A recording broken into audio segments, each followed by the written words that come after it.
आज आपण दरवर्षी हृदयाची तपासणी करणे का आवश्यक आहे याविषयी जाणून घेऊ. आपल्यापैकी बरेच जण गाडीची सर्व्हिसिंग वेळेवर करतात, परंतु आपल्या हृदयाकडे ते दुर्लक्ष करतात. तर सुरुवातीला हृदयविकार, ब्लड प्रेशर, डायबिटीस हे आजार जे असतात ते सायलेंट असतात, त्यामध्ये आपल्याला कुठलीही लक्षणं जाणवत नाही. परंतु हळूहळू जर आपण त्याकडे दुर्लक्ष केला तर आपल्या हृदयामध्ये ब्लॉकेज होणे, हृदयाची थिकनेस वाढणे, हार्ट फेल्युअर आणि डायबिटीस खूप वाढून जाणे यामुळे पण हृदयविकाराचा झटका येण्याची शक्यता असते.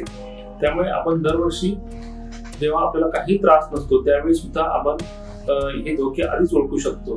ब्लड टेस्ट, फूड इको, स्ट्रेस टेस्ट, ECG यांच्या माध्यमातून आपण हृदयामध्ये आपल्याला काही प्रॉब्लेम आहे का हे आपण आधीच जाणून घेऊ शकतो.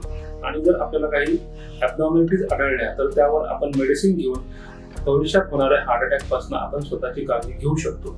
म्हणून प्रत्येकाने दरवर्षी हृदयाच्या सर्व तपासण्या करून घेणे अत्यंत आवश्यक आहे. धन्यवाद.